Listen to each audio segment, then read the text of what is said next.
माननीय उमाशंकर वर्मा जी से हम अनुरोध करेंगे। ऐसे आपके विद्यालय में अक्सर आते रहे, लेकिन आज परिचय से ही और जो इनके साथ आए उनका परिचय देते हुए विशेष जानकारी आपको देंगे।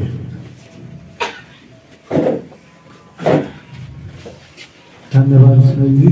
और हमारी स्कूल के सम्मानित सभी प्राचार्य, शिक्षकगण और हमारे बच्चों,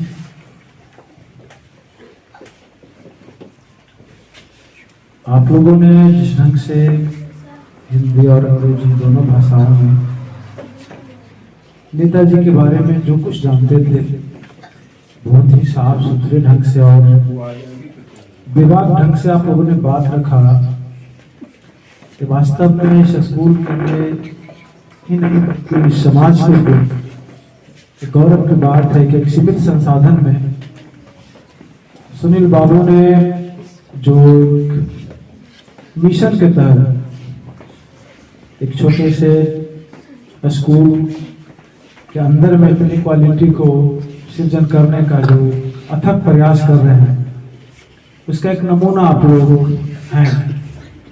और जिस डिसिप्लिन के साथ आप लोग अपने साथियों का बात सुन रहे हैं और बैठे हुए हैं, आज हमारा क्या मकसद है कि आज हम इनको याद कर रहे हैं। हम लोग सभी जानते हैं कि हर चीज के पीछे दुनिया में एक कारण होता है। जो कुछ भी घटनाएं होती है प्रकृति जगत में हो, आपके जीवन में हो, अगर आप उसको जानने का प्रयास करेंगे तो उसके पीछे कारण होता है। हमारे देश में एक कोरोना बीमारी है, आप सभी लोग जानते हैं। इसका कारण वैज्ञानिकों ने पता लगाया है कि एक वायरस के कारण हो रहा है। ऐसे ही जब हमको कोई बीमारी होती है तो आपका डॉक्टर बोलता है जांच कराइए, इसके बाद वो डॉक्टर पहचानता है कि इसको किस कारण से ये बुखार आ रहा है या कोई बीमारी है। तो हमारे देश में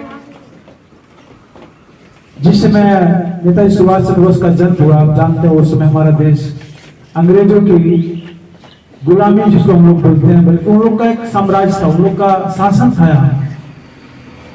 फिर उसको गुलामी क्यों कहते हैं? हमारे यहाँ भी आज शासन है, हमारे यहाँ भी आज मंत्री है, विधायक है, डीएम है, एसपी है, हमारे गांव में भी वार्ड पार्षद चुनाया है ना, अध्यक्ष है, बहुत तरह के एक सिस्टम बने हुए हैं। तो अंग्रेजों के समय को हम लोग गुलामी का समय बोलते हैं। क्यों बोलते हैं? इसलिए बोलते हैं कि आजादी का मतलब होता है कि आपका जो विकास होने का जो मौका है वो सबको बराबर मिलना चाहिए।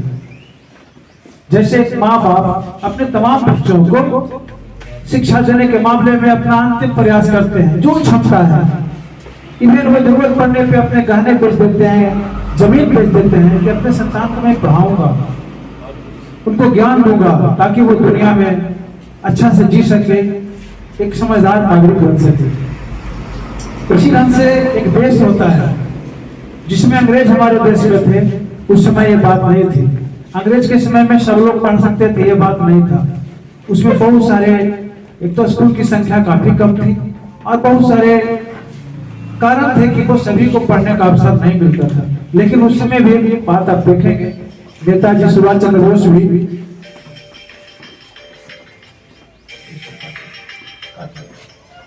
नेताजी सुभाष चंद्र बोस, गांधी जी, ये सब बाहर पढ़ने गए थे विदेश में। उस समय जिसमें हमारा देश गुलाम था, उस समय भी जिनके पास पैसे थे तो बहुत विदेश भी जाकर पढ़ सकते थे, और जिनके पास पैसे नहीं थे वो अपने देश में भी नहीं पढ़ सकते थे। ये आजाद भारत का नहीं बल्कि गुलाम भारत की तस्वीर है। तो नेताजी को तो मौका मिला विदेश जाकर पढ़े, और उस समय की सबसे बड़ी डिग्री जो भी है वो ICS की डिग्री जिसको नेताजी सुभाष चंद्र बोस ने हासिल किया। जैसे आज हम लोग IAS, IPS इस ढंग का डिग्री जिससे DM बनता है, आप लोग जानते हैं ना, जिससे SP बनता है, उसके लिए परीक्षा देनी पड़ती है, राष्ट्रीय स्तर पर सबसे उच्च परीक्षा होती है। तो नेताजी ने वो भी पास किया था। नेताजी के पास तो एक अच्छा परिवार था। उनके पिताजी का आप लोगों ने बताया कि बहुत नामी बैरिस्टर थे। बैरिस्टर मतलब वकील थे, बड़े वकील थे।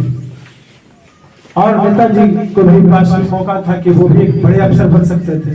सारे चीज रहते हुए उन्होंने एक ऐसा रास्ता चुना जहां पर पुलिस की लाठियां खानी पड़ी, जहां जेलों में यातना सहनी पड़ी, एक ऐसा भी वक्त आया जब देश छोड़ना पड़ा। और कितने कष्ट हैं जब उनकी जिंदगी को आप बारीक से पढ़ेंगे तब आप जान पाएंगे कि नेताजी सुभाष चंद्र बोस बनने का जो प्रक्रिया कितना कठिन है। नेताजी एक ही व्यक्ति को नेता कहा गया, बाकी सभी लोग को नेताजी का उपाधि नहीं मिला। तो हम आपको जो बात बताना चाहते हैं वो बात बताना चाहते हैं कि आप लोग भी तार्किक मानसिकता के जब आप व्यक्ति बनेंगे तो आप एक बड़े इंसान के रूप में आपका प्रभाव होगा, बड़े इंसान बन पाएंगे। हम कह रहे हैं क्यों मानेंगे?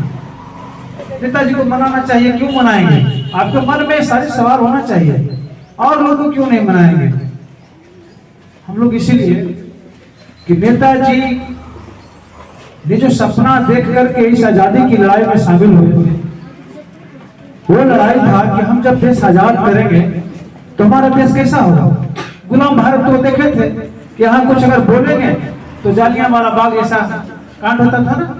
आप लोग जानते थे कि मीटिंग हो रही थी, सब लोग सभा कर रहे थे और एक अंग्रेज अफसर आया और कहा सबको गोली मार दो, और तमाम लोगों पर गोलियां चला दी गई। ये था उस समय कि आप बिना उसके परमिशन के आप कुछ बोल भी नहीं सकते हैं। जैसे आप बड़े बड़े घरों में कुत्ता को देखते हैं ना, उसका बढ़िया खाना मिलता है, सब कुछ मिलता है, लेकिन उसके गले में चमोटी रहता है, वो अपने मन से बाहर नहीं जा सकता है, वो वहां भूखता है, उसको खाना मिलता है। तो जो बड़े बड़े अंग्रेज के समय में भी अफसर रहते थे वो उनके गुलाम थे। हमारे भारतीय सिपाही थे जो हम लोग के ऊपर लाठियां चलाते थे, गोलियां चलाते थे। अंग्रेज बाहर से सिर्फ सेना नहीं लाते थे, हमारे ही भाई रहते थे, हमारे ही गांव के जमींदार रहते थे, हमारे ही लोगों के बीच में सिपाही बनते थे अंग्रेज का, और वो हमें ऊपर जुर्म ढाते थे क्योंकि उनको एक आदेश था। जैसे मशीन है, हम इस पर बोलते हैं तो वहां आवाज जाती है, एक सिस्टम बना हुआ है। तो उसको आदेश मिलता था, वो मशीन की तरह काम करता था, पीटना। जैसे आज भी आजाद भारत में आपने सुना होगा कि पुलिस, हम लोग जाएंगे कोई धरना प्रदर्शन करेंगे तो वो लाठियों से पीटते हैं, शिक्षकों को पीटते हैं, इंजीनियरों को पीटते हैं। ये आजाद भारत में तो हो रहा है। तो नेताजी क्या चाहते थे? नेताजी चाहते थे कि जब मेरा देश आजाद होगा तो सभी को पढ़ने की आजादी होगी। पढ़ने के लिए दो तरह की व्यवस्था नहीं होगा, एक गरीब के लिए अलग, अमीर के लिए अलग, फलां के लिए अलग और इसके लिए अलग नहीं।